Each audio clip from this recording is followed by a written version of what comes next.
biggest animal that has ever lived on our planet. That's it. That's a giant. No. Keep fighting. Go! 30 meters long and weighing over 200 tons. That's it. That's it. Its heart is the size of a car. You got him. If you catch her, you have to marry her. So that guy dodged a bullet, or really a Ram truck. Welcome back, beautiful and amazing human beings. My name is Luke Rudowski here of wearechange.org, and there's a lot of absolutely wild and crazy news to get into today, as of course things are not adding up.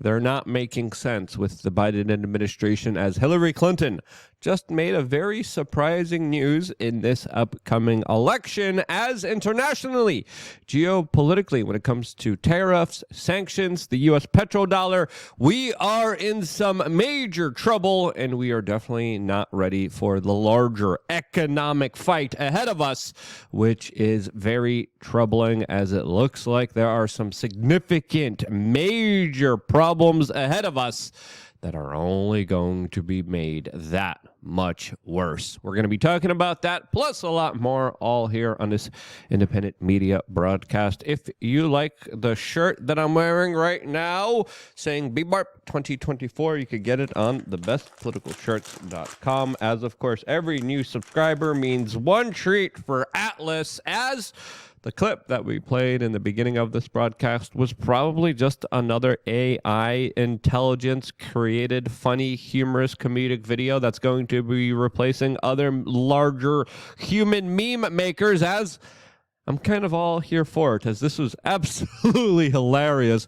Who made this clip? I don't know. But the response to it are just as good as the original content here from this fake nature documentary. Was this Bilbo Baggins that did this? If it is, well, I'm just going to follow this person if it is. But if you know the robot that created this, let me know so we could attribute the user who inputted the right section of content together and curated this meme magic for us so we could give them due credit here online. So yeah, let me know down in the comment section below, and then we'll put their details in the description, as things are getting weird out there, and they're only going to get weirder, as the U.S. Pentagon just revealed through one of its officials that there was an encounter with, quote, a glowing blue UFO, which, quote, emitted enough energy to power a small city, as we are getting some new graphics, some new testimony now from 3 witnesses, including a Pentagon engineering contractor, about a eerie indigo blue glowing UFO that was just generated by CAD 3D rendering technology here in the United States. As now, a lot of people are saying, yeah, the government wants me to believe this. I'm not going to believe this, because why would I? As there's also a larger possibility that this could be a potential psyop within a psyop. This could be larger disinformation that has been deliberately released in order to, of course, saber rattle geopolitically, as of course there's a lot of that going on recently, as there's Russian warships and nuclear submarines just a couple miles off the coast of Florida right now, as they're conducting their war games. This, as the CDC today is warning about internal dangers, specifically now with, quote, a dual mutant flu strain that mysteriously went away a couple years ago and now somehow is magically coming back, as now we're learning about a new strain of H1N1. Allegedly, who knows what to believe in anymore, as of course we are in an election year and anything and everything could happen, as of course now a lot of Democrats are stunned that Hillary Clinton has officially came out and endorsed a primary opponent to a sitting House woke Democrat in New York, as she is facing some backlash from some people in her own party contesting the congressional seat now of Jamal Bowman, an individual known for not only pulling fire alarms, but also questioning the official version of events that happened in 2001, allegedly, as Hillary Clinton just endorsed his opponent in the Democratic primary in New York. As a lot of people are saying, yeah, her sway and influence really isn't there like it was before. just like the cognitive skills of the current president of the United States, who now entered the stage at the G7 meetings in Italy looking like an elected world leader who doesn't even know where he is because he probably doesn't. I mean, just look at this video. Look at all the other world leaders that walk around normally, that act normally, and look at Joe Biden. Clearly out of it. Clearly not there. As he just met the Prime Minister of Italy, a right-wing populist figure, as he kissed her, and then also later gave an awkward salute, as he kissed her on the head, and then declared this to the media in attendance there. We're developing the first railway line to extend from Angola, the DRC, Zambia, to the Indian Ocean. I think this is a game changer. I really do. We're at a continent that's going to have over 2 billion of people very shortly, and it really is a game changer. Yeah, whatever you say, Grandpa, please go take a nap. Please take it easy. Please stop conducting the larger elder abuse that is happening against this man, because it is absolutely cruel and evil, as some people in the Democratic establishment, for some reason, are still cheering on 4 more years. Yes, 4 more years of this guy who probably won't make it, and then we'll have President Kamala Harris, a very popular figure amongst spry male politicians, if you know what I mean there.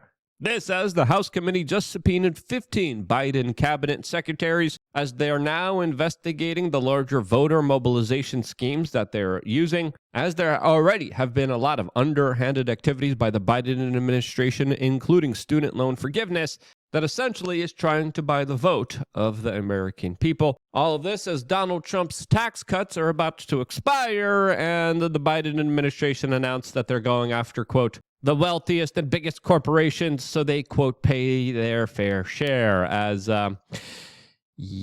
taxes are going to go up, civility is going down, legal lawfare is going up, as Canada is also now worried about a larger civil strife within the United States that they are concerned about, as they probably will be the first country to say sorry when they didn't have anything to do with it. Stop saying sorry when you don't really mean it, as there are some larger troubling signs ahead. And that's why I created wearechange.shop, our own store to help prepare people to become the strongest, most healthiest, most amazing version of themselves. Of course, we have a lot of incredible products available to you guys on wearechange.shop. One of my favorites, and one that I take with my last meal of the day in order to help me get a good sleep, as of course, sleep is crucial to everything. If you're not getting good sleep, your body's not doing well.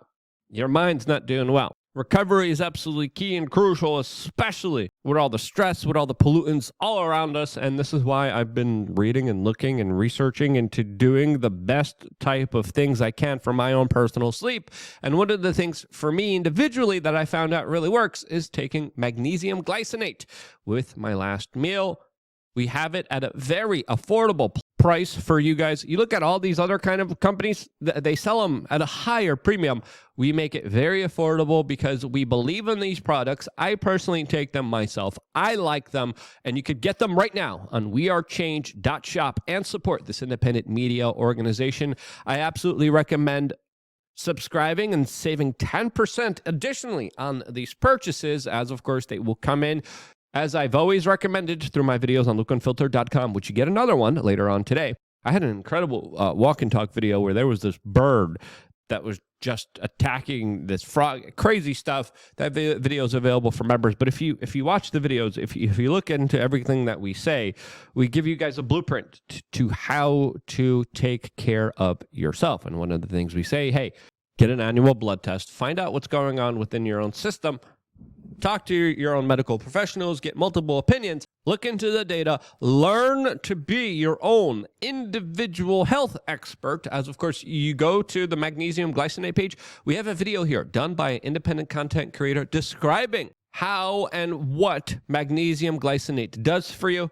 You should watch that video. You should do your own homework, and you should begin your own individual health journey, because this year is going to be a hell of a ride.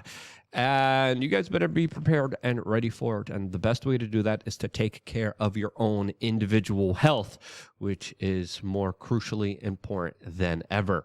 And as you guys know, this is an issue near and dear to my heart, as even U.S. Congressmember Matt Gaetz last night on Timcast IRL described how I radicalized him on this very specific issue. Then when it comes to toxins in the environment and our food, he lights up.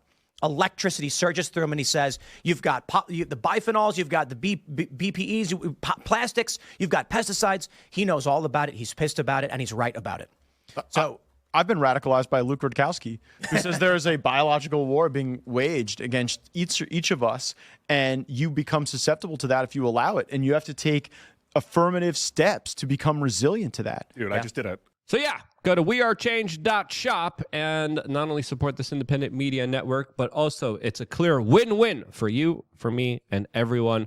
Fair prices, good products, only available on wearechange.shop. See you there right after this video, as of course we are not done here, as there's some larger, bigger issues at hand here domestically inside of the United States that are very troubling, especially when it comes to the larger financial prospects that this country faces with $34 trillion in debt, as Donald Trump is even floating the idea around of replacing the income tax with a tariff policy that would tax goods coming in and out of this country. And Donald Trump has proposed a lot of very significant tax cuts, as he also told everyone that he soon will be taking away taxes for tips, as of course taxes are pretty much pointless when the U.S. government prints money out of thin air. All of this as the U.S. empire has set up new sanctions and economic wars on a lot of foreign countries, as now CNN Business is reporting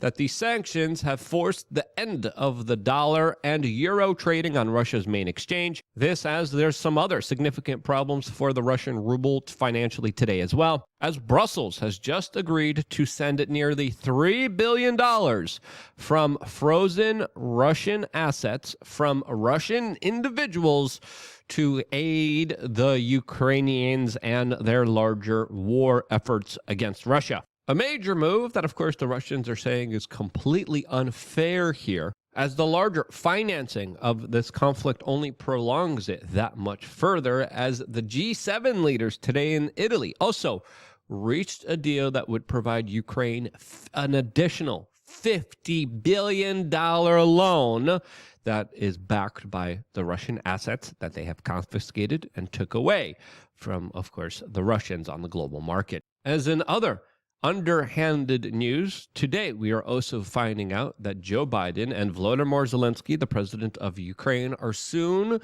to sign a 10-year deal that will lock in the U.S. military support for Ukraine and the future of its war framework that could stop the new President of the United States, which probably will be Donald Trump, from stopping the future financing of this global conflict. All of this as just even a few weeks ago, Congress members were trying to work out a deal that would prevent Donald Trump from stopping the war. As a lot of people ask me, hey, do you think Donald Trump really wants to stop the war? And I say yes, because they're literally trying to set up framework inside of Congress to prevent him from doing this. This is how you know the threat is legitimate, especially since a lot of the general public doesn't want the war to continue. The people of Ukraine don't want the war to continue. The people of Russia don't want the war to continue. I am staunchly anti-war. A lot of politicians always promise to be anti-war. And now, with this latest development, with Biden and Zelensky trying to undermine the future administration of this country, highlights very undemocratic policies that are extremely dangerous, since they not only put a future down payment on the future of war, but they also stop future politicians from being able to do the right thing and implement the policies that they want to implement. This as today, the Russians are saying that they will be prosecuting a U.S. journalist who is soon going to be standing trial on espionage charges as the tensions between these two countries rise, as a lot of the conflict is predominantly being done through economic ways. As a major development that I think should have garnered a lot more media attention, and the fact that it didn't should also be very troubling, is that the Saudi Arabians have just announced the end of their use of the petrodollar after 50 plus years. A deal that was inked and made through Henry Kissinger that, of course, allowed Saudi Arabia to trade oil only in dollars. Now, according to many reports from Politico and Reuters, Saudi Arabia is separating from the U.S. petrodollar and is allowing countries to buy its oil with their own currency, which, of course, would make less U.S. dollars in circulations, which would make less people use U.S. dollars, and U.S. dollars become less prominent on the world stage. This, as a lot of people are describing the end of this petrodollar exit as a global financial paradigm shift, and I would have to agree with them, as of course this highlights larger problems for the U.S. dollar that is $34 trillion in debt as a country. As now, the Chinese will be able to buy oil in yuan, the Europeans in euro. The Russians, who, again, have a lot of energy themselves, could buy it in the ruble, but they probably won't. They have a lot of energy. As, of course, there's even a potential window for Bitcoin to be considered and used here in the future, as countries like El Salvador have predominantly made it their reserve currency. This, as of course, United States dominance over the world markets was predominantly because of the U.S. petrodollar, and now with significant shifts and end to it, according to some of the media reports out there, this signals, in my opinion, a larger kind of decline of empire writing on the walls, as of course empires usually last around 200, 250 years. We're in that last ending phase, as that's pretty much how old America is. As it's also significant to report that Saudi Arabia has ever so been expanding and increasing their relations with China. As of course, just even a few months ago, we reported to you how China made a deal between Iran and Saudi Arabia, bridging the gap between them in order to end the war in Yemen, which surprisingly, after a couple weeks of that deal being made, was restarted and re-engaged after the conflicts that are now unfolding inside of the Middle East. But with China having more of a prominent role here, with the East and West at odds with each other economically, with a lot of underhanded moves that a lot of other independent countries are looking at and saying, hey, that's kind of unfair here. Hey, you're not just sanctioning them, you're kind of stealing their money. Hey, maybe this is not the best kind of financial practices to lay the burden of on the general public. Maybe it's not best to steal. Is something that a lot of people are paying attention to, and I think is worth paying attention to. As of course, a lot of people look at the U.S. empire, especially the petrodollar, and they're saying, it's unfair. You guys get to print money out of thin air. America financially sneezes and everyone else has a cold here. What's really going on here? As a lot of people are raising some very serious questions and concerns about American hegemony. And I think that's troubling. Not just for the American people, but for American interests at large. And to me, a lot of this is being expedited through a lot of the very underhanded moves being made by the American foreign policy initiatives that it is carrying out right now. If you agree with me, share this video so we could actually have a legitimate, honest conversation about this issue. I wouldn't be here if it wasn't for you guys actively getting the supplement. We also have a lawn sign. We can't show you what it says, but lawn signs, supplements, get the bundle pack, all on wearechange.shop. I wouldn't be here if it was for you guys doing that. One more video coming your way on lukeunfiltered.com. I wouldn't be here if it wasn't for you guys, and this is why I love you guys. Stay tuned for more here on youtube.com/wearechange.